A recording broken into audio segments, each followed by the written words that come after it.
right, well, hey, I hope you had a happy 4th of July. I know I did.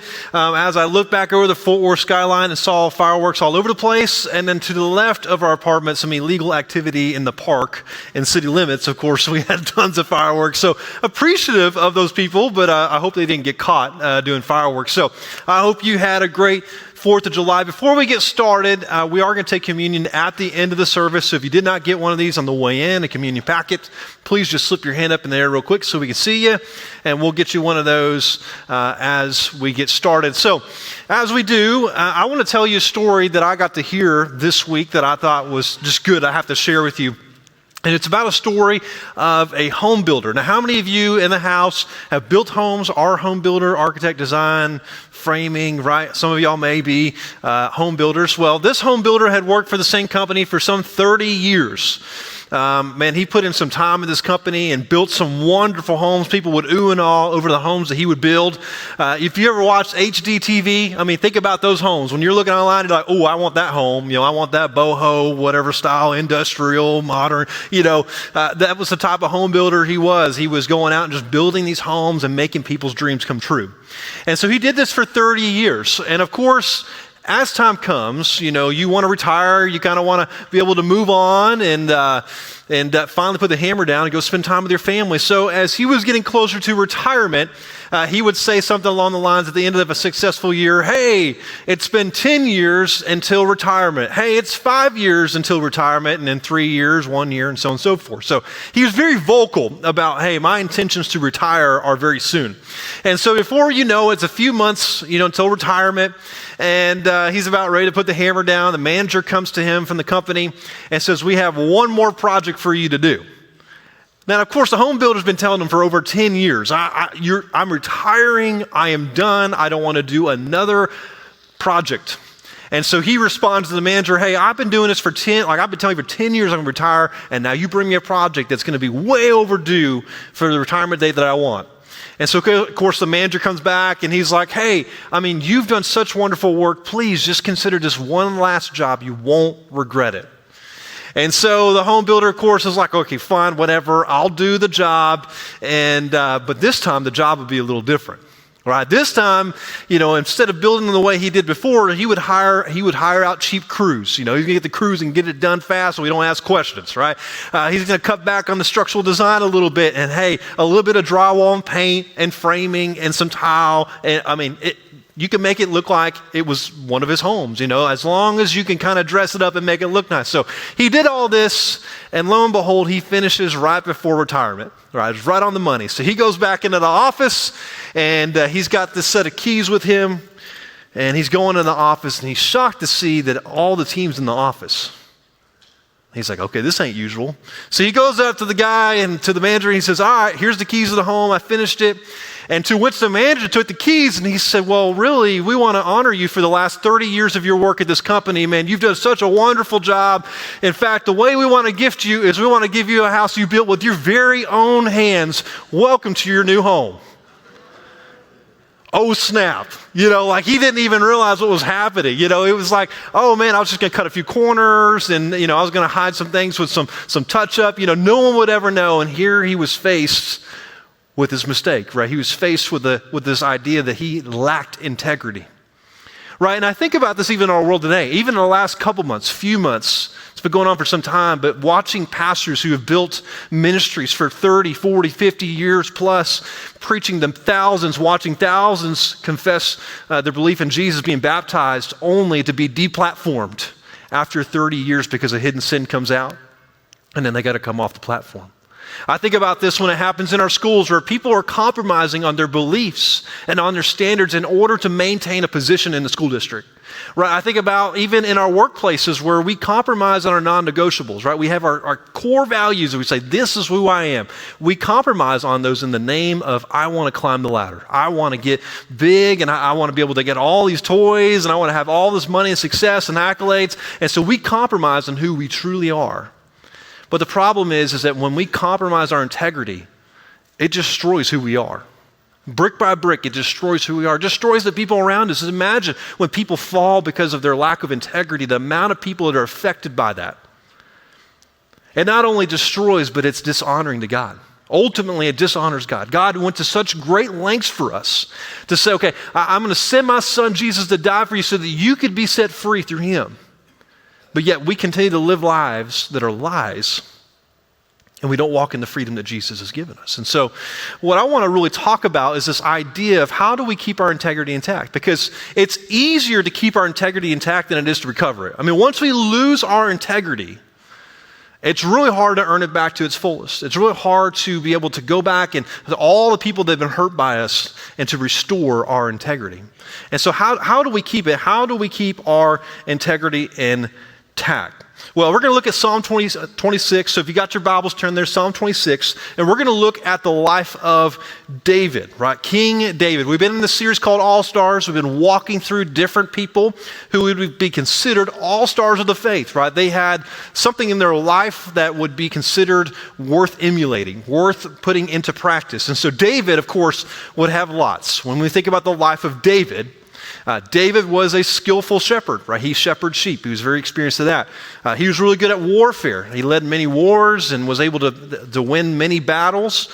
He was also able to navigate politics, right? That's very real right now. I mean, David knew how to kind of navigate that situation. He also was a master of navigating mistakes. I mean, if you know anything about David's life, I mean, he made quite a few mistakes, but knew how to own up to it, and he knew how to come around on the backside and find redemption of that. And so when we look at the life of David, we also see that he wrote 73 of the 150 Psalms. He's mentioned in the Old Testament, he's mentioned in the New Testament, and multiple times we see David talking about this idea of integrity. In fact, if we were to read Psalm 78, verse 72, you would see that it is recorded that David shepherded God's people with a heart of integrity and skillful hands. There's that word, integrity, right? He skillfully and with a heart of integrity shepherded God's people.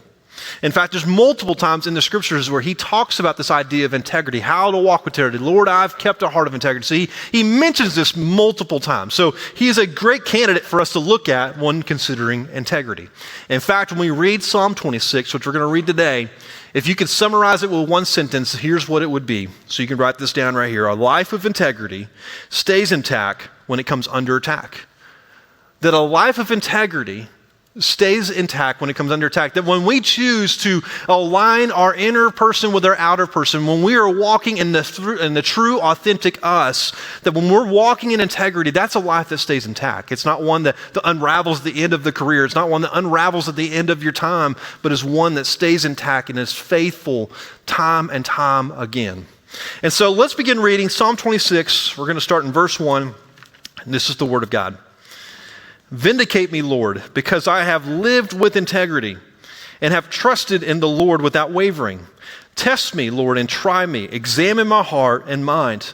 For your faithful love guides me, and I live by your truth. I do not sit with the worthless or associate with hypocrites. I hate a crowd of evildoers, and I do not sit with the wicked. I wash my hands in innocence and go around your altar, Lord, raising my voice in thanksgiving and telling about your wondrous works. Lord, I love the house where you dwell, the place where your glory resides. Do not destroy me along with sinners or my life along with men of bloodshed, in whose hands are evil schemes and whose right hands are filled with bribes. But I live with integrity. Redeem me and be gracious to me. My foot stands on level ground, and I will bless the Lord. Right, so David starts off this passage in a way that's a little different, right, for us. And he starts off with this plea to God to vindicate him, right? This idea that God would wipe away the blame and the slander and the accusations brought up against him. Now, why is that? Well, David is no stranger to undeserved hardship. I mean, if you were to study the life of David, you would notice that David would oftentimes find himself in a spot where he would face a challenge or a hardship that was undeserved. I mean, it was not premeditated. It wasn't like he was going out just stirring the pot, trying to get some trouble going. No, I mean, really, honestly, he was just trying to follow the Lord and just follow where God was leading him. And then oftentimes he was faced with hardship. right? So when we think about King David, we often think about King Saul. Saul was rejected as the king of Israel because he didn't follow God. And David was the newly appointed king that was stepping up to the throne. And so King Saul, of course, was jealous, was hunting David down and wanted to have him killed. He was bringing accusations against David. He was blaming David for things he didn't even do.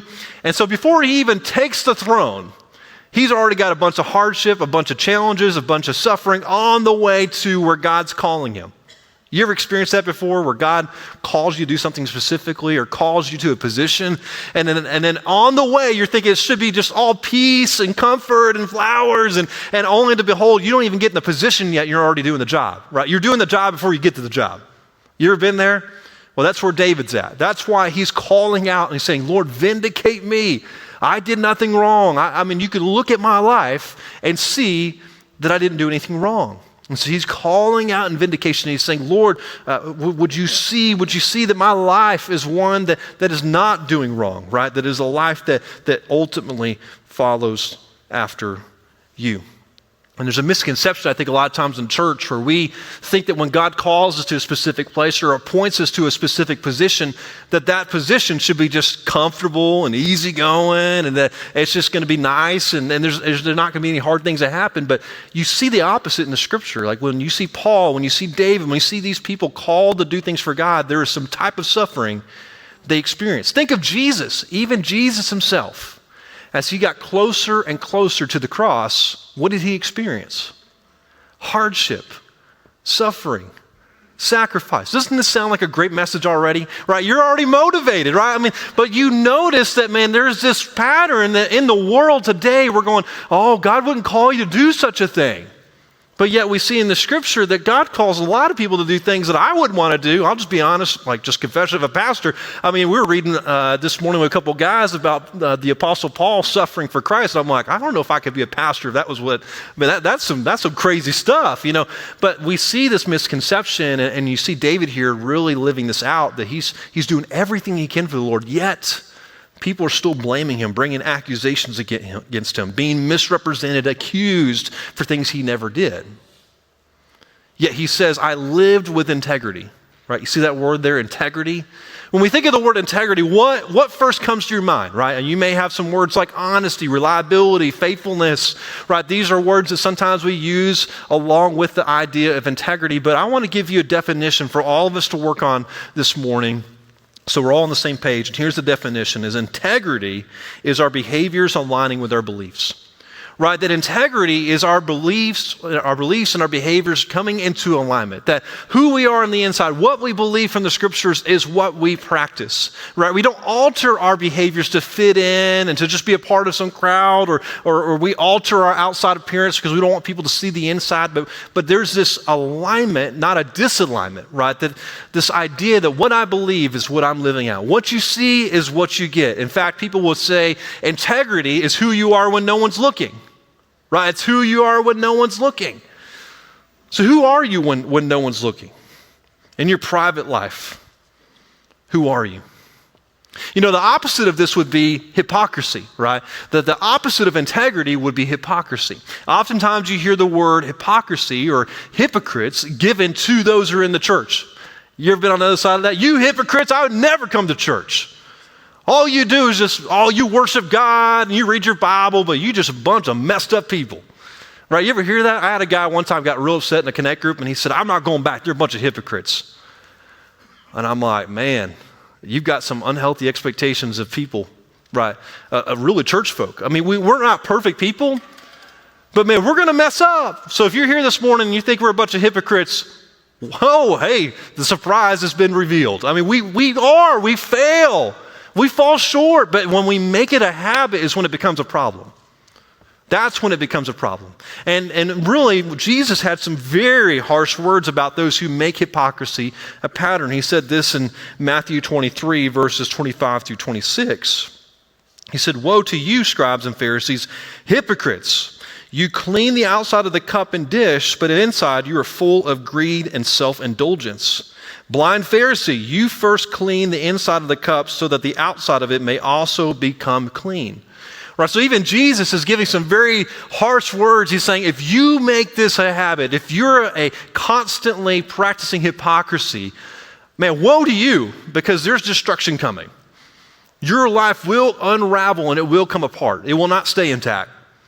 And what he's saying is that, man, a lot of times we fixate on the outside, right? We show up to church, we look our Sunday best, we bring the Bible out, we open it up, we walk through the motions of it, but really our hearts are so far from God. Our hearts are not clean, right? Our hearts are impure. The motives are wrong. Yet we're walking in and we're making it look like we've got it all together. And that's a life where some integrity fractures are happening, where we're trying to be one person, but we're really not on the inside. And so David, we see this with him, right? Even David begins to talk about in this next part of the verses, in verse 2, he talks about test me, right? See that in verse 2, test me, Lord, and try me, examine my heart and mind. So he's moving now from God, vindicate me, to now, Lord, look at me. Look at my heart. I got nothing to hide. Everything is laid before you. Everything is out in the open. David saw this as a regular pattern in his life. In Psalm 139, verses 22 to 24, he says it again, God, search my heart, know me, see if there's any anxious way in me, right? So there's this pattern that David had in his life where he was laying his heart open before God, saying, hold me accountable. Hold me accountable. Don't let me go through life compromising my integrity. And here's the question I want to leave you with, and I want this to settle into your heart for a little bit, is if you were to lay your heart before God and he was to examine your heart, what would he find? What would he find? Would he find a life that is a life of integrity, or your beliefs and your behaviors are in alignment, that who you are is what people get? Or does he find a life that there are just these little places of compromise that you've allowed yourself to deviate from what you truly believe and what you really stand on in order to fit in order to protect the things that are hidden in your life? What would he find? What would he find if he looked into your life? Well, I want to give you a few signs where maybe you're compromising integrity, where there's some areas where your integrity is falling apart, where it's fracturing. Right? These are just a few signs. There's several of them, but I just want to give you a few this morning to really honestly reflect upon. And here's the first one, is defensiveness. Right? It's this idea of, where do you become defensive? Where in your life, when people come to you to hold you accountable, to come and confront you about something in your life, that you become defensive and you say, well, look what you got. Look what's wrong with you. Why are you coming after me? This is all your fault. And when we do that, defensiveness is a tactic. It's a tactic to turn everybody's focus away from your inner life to their inner life. Don't focus on me. I'm trying to protect my reputation. Focus on yourself, or I'm trying to turn you away. And so I'll become defensive and I become combative because I don't want you to see who I really am. And so I'm pushing you away. I'm pushing you to focus on other people's problems. So you're trying to protect your reputation. Reputation is who people think you are, but integrity is who you really are. And so with this idea of protecting our reputation, we become defensive because we don't want people to see what's really inside me. I just want them to see the button-up Cameron. They want to see the nice, put-together Cameron. They don't need to see the messy me on the inside. So I become defensive. The second one is hiding things from others. Right? Where in your life are you hiding things? Where you feel the need to say, okay, I need to hide this, or I need to keep this away from certain people because they found out. Oh, they found out. Oh, if they found out, I don't think they'd be my friend. I don't know if they would even accept me anymore.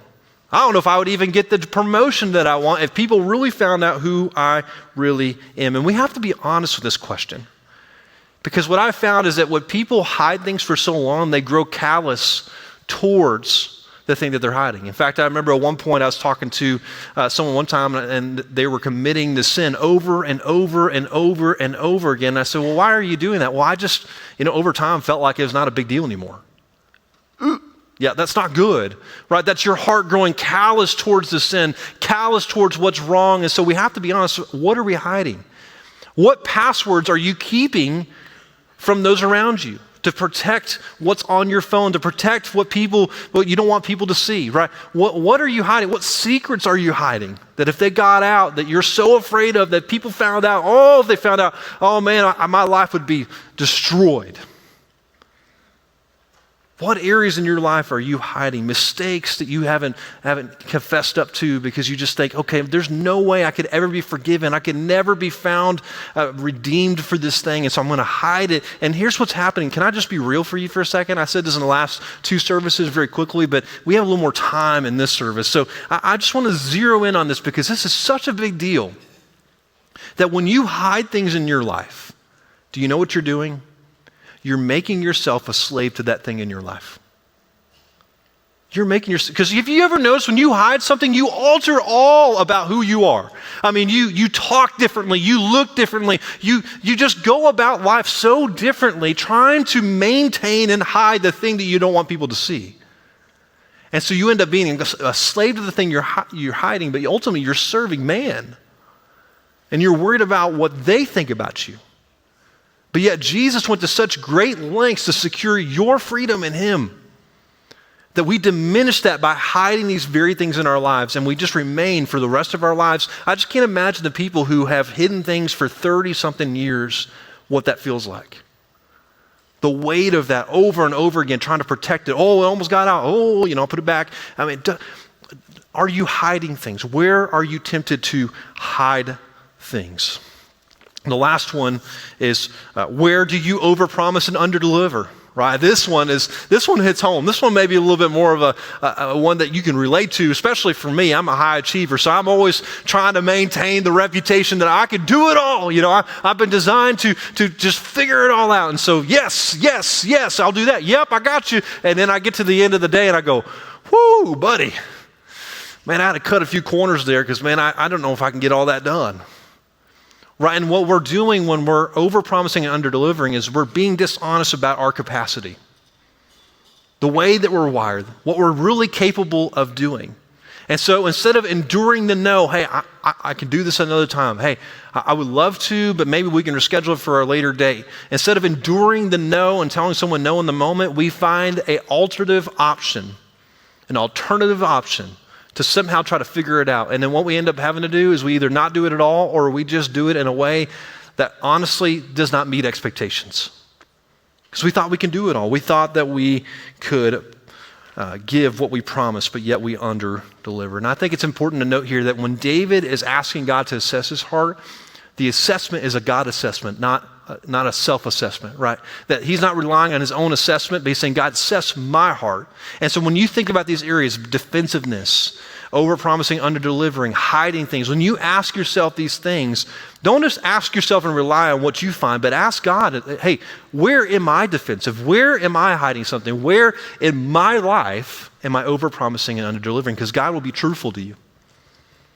But you have to be open to receiving that. You have to be open to hearing God's voice and obeying God's voice when he brings that to your attention. Now, David's going to shift here. Again, there's really these 3 shifts he's making. God, vindicate me. God, search me, know me, try me. There's nothing in my heart. I promise, there's nothing there. And now he's going to shift into, okay, these are all the ways that I've kept my integrity intact. But before I get there, I want you to see what maybe your life looks like. In fact, when I think about your life at this moment, a lot of times it looks like this picture up here. I want to show you. It looks like this. You have your professional life, your family life, your social life, your spiritual life, your private life, right? We got all these different compartments. And so when I show up to work, I'm a completely different person. I'm all buttoned up. I'm charismatic. I'm working the system so I can figure out how to get up the ladder. So how can I get more money so I can have more toys and have more fun with my family? And so I'm going to do whatever it takes. I'm going to wear myself out doing it. Then I'm going to go home and I'm going to kick my cat and I'm going to yell at my kids and I'm going to be impatient with my wife when she asks me to take the trash out, right? Because she's not giving me a paycheck, she's taking my paycheck. So, that whole thing, right? There's that whole area of life. I hope that's not you. I'm going to the extreme here. I hope none of you are doing that. But I'm just showing you an extreme version of this. And then you think about your social life and you're hanging out with your friends and you're doing everything you can to maintain the private life way over here. Because if they found out what's going on in the private life, well, then they wouldn't really be my friends anymore. So I got to make sure that they never get close to the private life and then they never get close to my family life because I'm not really treating my family well. And hopefully my workplace never finds out about this because I'm going to be without a job. Right, and so it's this crazy cycle where we're trying to hold all these pieces together. And what the Bible lobbies for, and what I want to lobby for this morning, is this idea that we need to have a Jesus-filled life, right? And in every facet, in every area of our life, Jesus is at the center of our lives. Right? They're not all just different compartments, but that we see them as one, and holistically that Jesus is helping us live in all of those, and that we're not hiding anything in any of those areas, but we are being open and honest about who we truly are. Now, there are times where you got to be professional. There are times that you do have to, at some point, right? You probably don't use certain language around others, right? But just thinking about it, you're not hiding, right? You're not trying to alter what you really believe in order to maintain status, in order to hide the insecurities in your life. But this takes an intentional effort, right? Your integrity is not something that's given to you, but it is something that you have to maintain and you have to keep. It's something that we work, right? We work together, and we got to figure, and through the power of the Holy Spirit, that God's given us the empowering of the Spirit in order to maintain and to keep our integrity intact. So here are the three ways that David talks about that he kept his integrity intact. The first one is he created healthy boundaries, right? He created healthy boundaries. When you look at verses 4 through 5, I do not sit with the worthless or associate with hypocrites. I hate a crowd of evildoers, and I do not sit with the wicked, right? David is talking about this idea that I've created these boundaries in my life in order to keep me from associating with those that I don't want to do what they're doing, right? And so he's not creating boundaries to write people off, right? Because you hear Jesus talk about being in the world, but not of the world, but that we need to share the gospel with those who are far from God. So there's this balance that we're trying to do of, okay, how do we share the gospel and be close to some people in order that they can hear about the gospel, but we don't associate with them. And so David has set up these boundaries to say, okay, hey, look, I'm going to be around them, and they're going to be able to hear about how they need to follow God and be obedient towards him, but I'm not going to associate with them.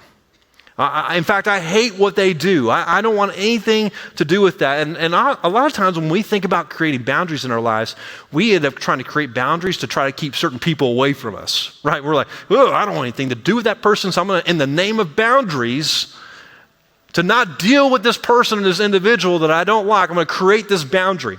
But that's not what we're seeing here. It wasn't just writing people off because I don't want to deal with them. But this idea, he was creating a boundary so that when those people sinned, it did not affect them at a deeper level. It did not affect David so much because he was able to set a boundary up. And so when they did sin, when they were doing evil practice, they didn't get swept up in it. And boundaries are healthy for us. They're healthy for us to make sure that we don't get swept up with certain people that are doing evil things, and we don't get swept up into evil practices, right? If you think about, if you struggle with pornography, what are some of the things that you're not going to do? Right? Okay, well, you're not going to find yourself alone with your phone. Maybe you may put some screen blockers on. You may not find yourself alone with a computer. Right? Think about if you're someone who struggled with alcohol, okay, where would you not go? I'll let you fill in the blank on that one. That's Mad Lib, right? I mean, where would you not? So just think about that for a second and just think about what are some boundaries you got to put in place in order to make sure you don't get swept up into some of the evilness of what's in the culture today. And now we could go into all the different ways to create boundaries, and that would be a whole another message. It could be a whole series. But there's a quote that someone said one time that I thought was really good about when you're thinking about creating boundaries. And this pastor said, I'd much rather be considered overboard than be thrown overboard. Right? That I'd much rather be considered overboard when I'm setting boundaries than to be thrown overboard. And a lot of times when I'm thinking about setting boundaries in my life, I'm thinking about, okay, I'd much rather be seen as overboard than to be thrown overboard at the end of my life because I'd allow compromise to come in and to fracture my integrity. And that's not just for a pastor, that's for you. That's for people in the church that you should be thinking about, okay, what are some ways that I can begin to set some boundaries that may look overboard to the culture? Can I just be honest? I think a lot of times the church tries to figure out how close can we get to the line of looking like the culture without being the culture, right? We just travel that line as close as we can. But what we see in Scripture is that, okay, that's not really what we're called to do, that we are supposed to look starkly different than the culture. That our life should look different. That doesn't mean we go out and we just flagging our Christian flag and, oh, look at me, I'm so good, and you're not. And that's not what we're doing. But we do got to put some safeguards in place because otherwise we're just going to keep seeing people in newspapers coming out saying, well, I have hidden this for all my life and it finally came out. So we got to get serious. We got to put some boundaries in place in our lives, and it may be considered overboard, but I'd much rather be overboard than be thrown overboard. I would much rather get to the end of my life, and when I look at my beautiful wife, and when we have kids, I look at our kids, and I would love to say, I kept a heart of integrity. And people called me out, and they said, dude, you're so overboard, you're so strict. I'd much rather hear that than go, yeah, he totally screwed that one up. Yep, one compromise after another. It came out, and man, now his family's a wreck, and I don't want to be there. And so I'm going to put certain safeguards in place and boundaries in place in my life to make sure that my heart of integrity is protected, that it's maintained and not fractured. The second one he has here is pursue biblical authenticity, right? You look at verses 6 through 7. Now he's kind of making this shift here from, okay, here's what I didn't do, so now here's what I do. I wash my hands in innocence. I go around your altar, Lord, raising my voice in thanksgiving and telling about your wondrous works. So now David is saying this idea that, okay, this is what I did, right? So I didn't do this. I didn't do all the evil things. I kept myself away from these people. But here's what I did. I washed my hands in innocence and circled your altar and raised a voice of thanksgiving. Now, we could read over the part where it says this idea of washing our hands in innocence, and we would be mistaken to read over that. That is very significant when you think about the Old Testament priests. When they would walk into the altar in order to make sacrifices, what would they do? They would wash their hands, right? But David's taking a step further, and he's saying, okay, unlike some of the priests who would walk in, would wash their hands, but whose hearts were far from God, I have come in and I have washed my hands, and my heart is innocent. It is clean. I have nothing to hide. I've laid everything bare before you. And so I'm coming before you in clear and clean authenticity, that I have laid everything before you. And so I can come in innocence. I can come before you and offer sacrifice and thanksgiving because I have laid my life bare before you. Biblical authenticity is opening every area of our lives before God to allow his transforming work to change and heal our hearts. Are you willing to do that? Are you willing to lay your heart bare before God? David did. In fact, this is why we offer regeneration at the church. We offer regeneration because it's a space, it's an environment where you can come and open up your heart, open up the brokenness within, and to find healing from God's power, from his transforming work, in a community of people who all are trying to rally around the same thing. That's why we offer that, because we want that. We want to see that in your life. We want to see God change your life. You know, I remember when I was in high school, I was in the high school gym, and I was doing an ab workout. Yeah, anybody love abs in the house? Anybody an ab person? Yeah, I didn't think so. No one loves abs, you know? It's all about upper body, you know, or lower body. We don't want to do abs. Abs hurt. I mean, they're horrible. And I remember when I was doing an ab workout, and the coach was yelling out. He said, hey, you better make sure you get every rep in, because if you don't, I'm going to catch you, and you're going to be punished for it. And so high school me, of course, goes, I'm going to challenge that and see if he can really catch me, because clearly he turns around every once in a while, so I'll just go ahead and skip a couple reps, and he will never know. So he turns around. I skip about 3 reps. I'm just laying there on my back like, oh my gosh, man, this feels so great. You know, skip a few reps. And he turns back around, and I start looking like I'm doing crunches again for the ab workout. And out of nowhere, I hear this. He goes, Bundy, get over here. So I get over there, and I'm like, oh no, here we go. And he goes, you thought that you could fool me. I saw you miss 3 reps, and now you owe me. And he said, when I turned around, I looked in the mirror, and I could see you across the room in the mirror, laying there with your back on the ground. And I thought, man, I totally thought I could just fool him. But how often are we like the high school me? You know, we're trying to hide things from God. We're trying to hide things from other people. Only at some point, it's going to come to the light. It's going to happen. Is it now? Is it later? Is it at some point in our lives? So we must pursue biblical authenticity. And the last one here is this idea of staying aware of our need for God. Right, staying aware of our need for God. If you're to continue reading on, David talks about, Lord, I love being in your home. I love being where your glory resides. Please don't let me be associated with those who are doing wrong. Right, this is verse 9 and 10. Please don't associate me with these people who are doing wrong. And then he gets to verse 11 and says, but I live with integrity. Right, but I live with integrity. And then he goes in, he says, and redeem me and be gracious to me. And what David is really doing here on this last part is that he's showing his awareness for his need for God. That he needed God. That the premise of him walking in with integrity, with the premise of keeping his integrity intact, that he needed the redeeming and gracious work of God. That he needed that in his life. We need it in our life. We have to be constantly aware of our need for God. When we lose that awareness and we begin to think we're the stuff and that we've got it all together, that's when our integrity is compromised. That's when we go, okay, well, I'll just compromise here and I'll fix it. Well, no. That's not how that works. But when we begin to be aware of our need for God, then we drive ourselves closer to his presence and closer to his redeeming work, closer to his grace, and we press into that, and that is then shown through our lives, and our behaviors and our beliefs line up when our hearts are a heart of integrity and not of compromise. So I want to come back to the story of the home builder. I'll come back to the story of the home builder. When you think about the home that you're building, are you building a home of compromise, or are you building a home of integrity? If you're to be honest right now, what are you building? And if you get to the end of your life and you're handed the keys to your home, would you be proud of what you've built, or would you be disappointed? And it's not too late. You can alter the course now and say, I want to live a life of integrity. And the reason why you can do that is because there was a time when Jesus came.